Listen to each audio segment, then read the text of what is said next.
I got so much more.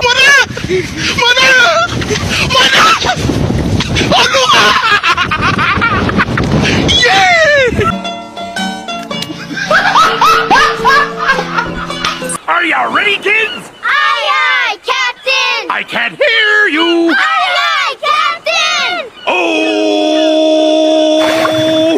Fucking design on right now. Break it down, bring it back, make it clap. I got 3 old thoughts, new block, where that thing. Bitches on my line, and you know Assalamualaikum warahmatullahi wabarakatuh. Perkenalkan, nama saya Nanda Nishima dari program studi manajemen. Di sini saya akan memaparkan materi seputar manajemen bisnis. Untuk lebih jelasnya, simak video berikut. Setiap perusahaan memiliki tantangan untuk tetap mempertahankan usahanya. Antara lain, bagaimana untuk mempertahankan usahanya, menjaga kualitas pelayanan agar dapat bersaing. Para pesaing lainnya yang sekarang banyak bermunculan, salah satu faktor yang harus diperhatikan dalam menjaga kualitas pelayanan yaitu dengan memberikan pelayanan yang memuaskan, sesuai atau melebihi harapan pelanggan, sehingga dirasakan sangat penting untuk mengetahui pelayanan yang diharapkan oleh pelanggan. Dalam memberikan pelayanan, seringkali terjadi perbedaan kualitas antara yang diberikan suatu perusahaan yang diharapkan oleh pelanggan.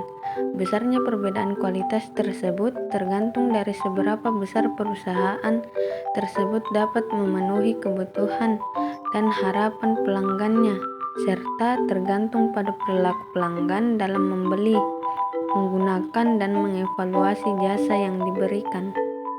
Adapun tujuan bisnis, dalam berbisnis atau berwirausaha tentu kita mempunyai tujuan. Untuk itu sebelumnya kita harus berusaha mengolah bahan untuk dijadikan produk yang diperlukan oleh konsumen, yaitu berupa barang dan jasa.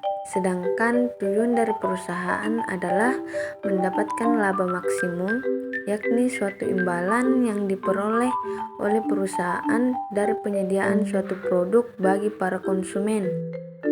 Selanjutnya, fungsi bisnis. Yang pertama, acquiring raw materials atau memperoleh bahan baku. Dalam membuat roti, kita memerlukan tepung terigu untuk membuatnya. Membuat lemari, kita juga memerlukan kayu untuk membuatnya. Dan dalam membuat buku tulis, kita memerlukan dahan untuk membuatnya. Yang kedua, manufacturing raw materials into product. Setelah bahan baku yang kita peroleh nanti akan diolah menjadi sebuah produk. Misalnya dalam membuat roti, tepung terigu diubah menjadi roti dengan berbagai rasa. Yang ketiga, distributing product to consumers. Produk yang dihasilkan lalu didistribusikan kepada konsumen. Elemen-elemen dalam sistem bisnis. Yang pertama, modal atau kapital.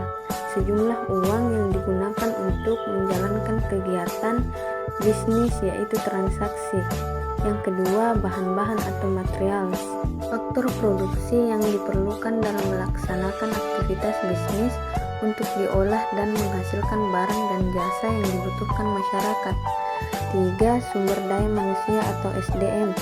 Kualifikasi SDM yakni memiliki kemampuan kompetitif dan berkualitas tinggi. Yang keempat, keterampilan manajemen atau manajemen skill. Sistem manajemen yang dijalankan berdasarkan prosedur dan tata kerja manajemen. Selanjutnya, pengertian manajemen. Menurut Wikipedia, kata manajemen berasal dari bahasa Perancis, yaitu kuno manajemen, yang memiliki arti seni melaksanakan dan mengatur. Manajemen belum memiliki definisi yang mapan dan diterima secara universal. Mary Parker Follett misalnya mendefinisikan manajemen sebagai seni menyelesaikan pekerjaan melalui orang lain. Definisi ini berarti bahwa seorang manajer bertugas mengatur dan mengarahkan orang lain untuk mencapai tujuan organisasi. Ricky W. Griffin mendefinisikan manajemen sebagai sebuah proses perencanaan, pengorganisasian, pengkoordinasian, dan pengontrolan sumber daya untuk mencapai sasaran atau goals secara efektif dan efisien. Efektif berarti bahwa tujuan dapat dicapai sesuai dengan perencanaan, sementara efisien berarti bahwa tugas yang ada dilaksanakan secara benar, terorganisir, dan sesuai dengan jadwal. Fungsi manajemen. Yang pertama, perencanaan. Perencanaan adalah memikirkan apa yang akan dikerjakan dengan sumber yang dimiliki. Yang kedua, perorganisasian. Fungsi kedua adalah perorganisasian atau organizing. Perorganisasian yang dilakukan dengan tujuan membagi suatu kegiatan besar menjadi kegiatan-kegiatan yang lebih kecil. Yang ketiga, pengarahan. Pengarahan atau direction adalah suatu tindakan untuk mengusahakan agar semua anggota kelompok berusaha untuk mencapai sasaran sesuai dengan perencanaan manajerial dan usaha-usaha. Yang keempat, pengendalian. Pengevaluasian atau evaluating adalah proses pengawasan dan pengendalian performa perusahaan untuk memastikan bahwa jalannya perusahaan sesuai dengan rencana yang telah ditetapkan. Selanjutnya, sarana manajemen. Dalam manajemen, sarana atau tools adalah hal yang paling menentukan bagi manusia yang membuat tujuan dan manusia pula yang melakukan proses untuk mencapai tujuan. Tanpa ada manusia, tidak ada proses kerja, sebab pada dasarnya manusia adalah makhluk kerja. Material terdiri dari bahan setengah jadi atau raw material dan bahan jadi. Dalam dunia usaha, untuk mencapai hasil yang lebih baik, selain manusia yang ahli dalam bidangnya juga harus dapat menggunakan bahan atau materi-materi sebagai salah satu sarana, sebab materi dan manusia tidak dapat dipisahkan. Tanpa materi tidak akan tercapai hasil yang dikehendaki. Prinsip dan standarisasi. Yang pertama, perencanaan yang matang.